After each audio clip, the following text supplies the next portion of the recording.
So, I'm a big fan of the Nintendo Wii. It might even be my favorite console of all time.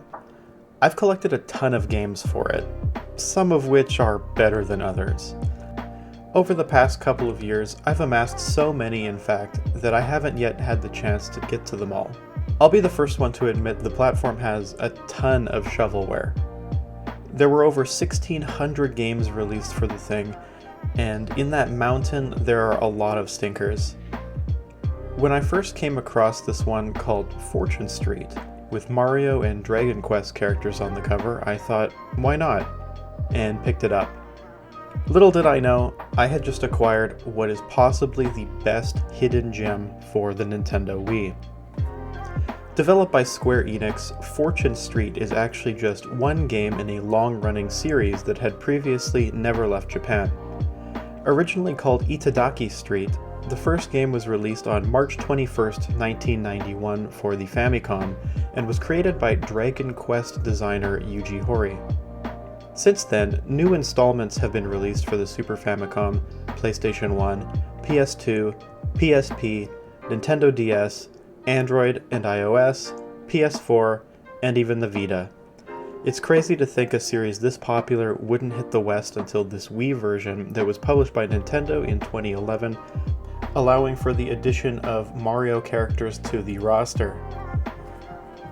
Similar to Monopoly, players roll a die to progress on a game board filled with various properties that they can purchase when landed upon. Unlike Monopoly, however, the board is divided up into several blocks, each of which can be invested in the form of stock purchases. The value of a block is affected by various players' investment into it, and you don't need to own a space on the block before making an investment. On their way around the board, players can collect a set of 4 suits, and then return to the starting point, which is a bank that also allows you to buy stocks, to receive a promotion, which gives you a monetary bonus. To win the game, a player's net worth needs to hit a predetermined amount, and then they race back to the finish.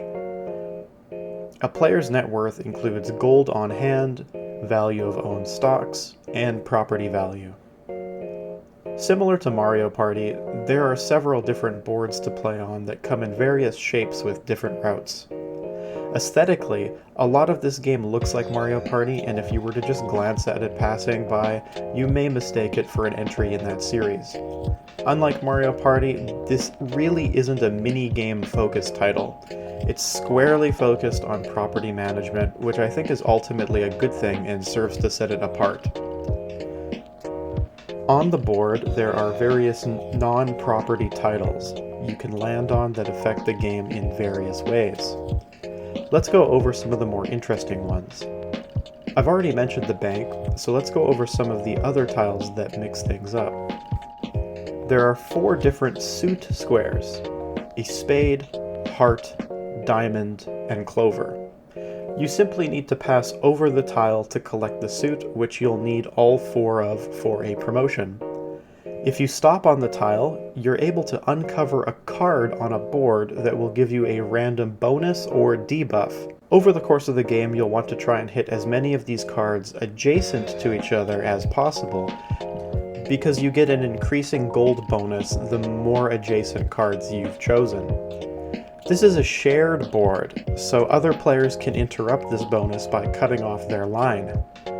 Cards can do things like increase or decrease value of your stocks temporarily, increase or decrease your property value by a certain percentage, etc. Next up is the dreaded Take a Break square. Any player unlucky enough to land here will close all their properties until the next turn, so any opponent that lands there won't owe you any money. The Boon and Boom tiles will grant you 20% or 50% of all profits made by other players until your next turn. What I think might be the most interesting tile in the game is the Vacant Plot space, which gives you various options of what you want to build there. Possibly the most amusing is creating your quote-unquote home, where if you land there, it forces all other players to teleport to that spot. This is particularly devious if you happen to own all the property around that space, therefore bringing your opponents into a financially dangerous part of the map, especially in the late game. The amount of vacant plots can be set in custom rules. I should note that the owner of a vacant plot can change this spot to the other building types available as much as they want, granted they have the money to do so.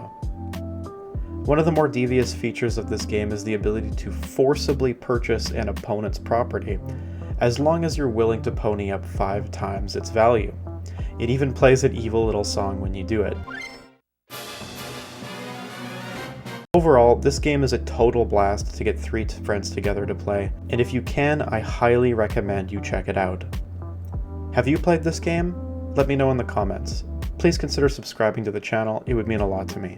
When I hit 1,000 subs, I'm going to do a game room tour you won't want to miss. Until next time, thanks for watching.